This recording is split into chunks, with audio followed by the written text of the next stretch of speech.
तो फ्रेंड्स आज तृतीय अध्याय आरंभ होची। तो चलतु पुणी ज्ञान नहीं जावा कौन कौन भगवान कहते।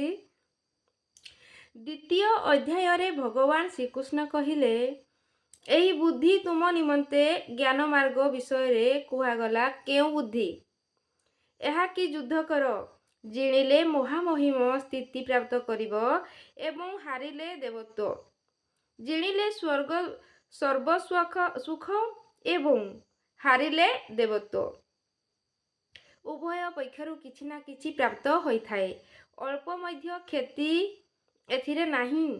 पुणी कहिले वर्तमान तुमे एहाकु निष्काम कर्मयोग विषय रे सुन जेउ बुद्धि द्वारा संयुक्त होई तुमे कर्म बंधनरु सम्यक रूपे मुक्त होई जिवो ओ कर्म करिबा समय रे अवश्य सावधानी उपरे कहउचंती तुमर फल निमंते आशा मध्य न रहु कामना रहित होई कर्मरे प्रवृत्त हुओ एवं कर्म करिबारे मध्य तुमर अश्रद्धा न रहु जहा द्वारा कर्म बंधनरु मुक्त होई जिवो किंतु रास्तारे निजर स्थिति अवगत हेउ नाही। अतः अर्जुन को निष्काम कर्मयोग अपेक्षा ज्ञानयोग सरल एवं प्राप्तियुक्त प्रतीक हेला। से प्रश्न कले हे जनार्दन निष्काम कर्म अपेक्षा ज्ञान मार्ग जदि आपणक दृष्टि रे श्रेष्ठ तेबे मते एही भयंकर कर्म रे काहेकि प्रवृत्त कराउछंती। अर्जुन प्रश्न स्वाभाविक थिला धरी निया जाऊ गोटिए स्थान को जीवा निमंते दुईटी रास्ता रहिछि जदि आपणकु वास्तव रे जीवार अछि तेबे आपणको अवश्य प्रश्न करिवे जे एथिरे सुगम केउटी जदि प्रश्न आपणकर करूनाहांती तेबे आपण पथिक नुहंती।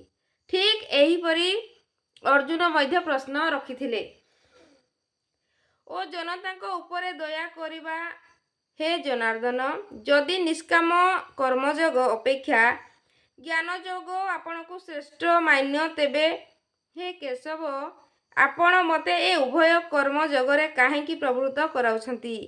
निष्काम कर्म जगे अर्जुन को भयंकरता दिसुथिला ओ कारण एथिरे कर्म करिबारे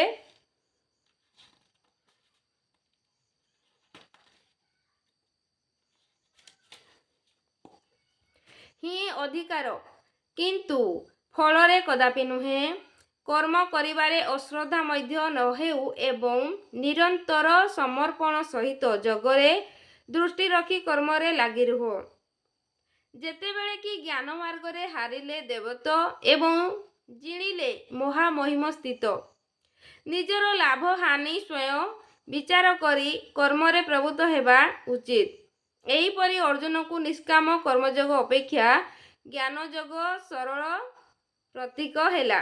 तेणु से निवेदन कले आपण एही परी मिश्रित वचन द्वारा मोर बुद्धि को मोहित करूछंती।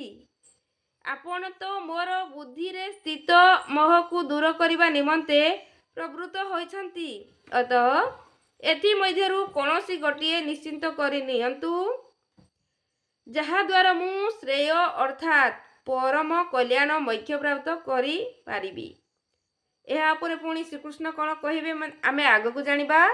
मु छोट वीडियो बनाउची कारण आपण मानको सुनिबा पई पसंद हबो और बहुत सारा ज्ञान छोट वीडियो रे मध्य रहिची जानि पारिबे। राधे श्याम आप सबका मंगल हो। Blessing blessing blessing.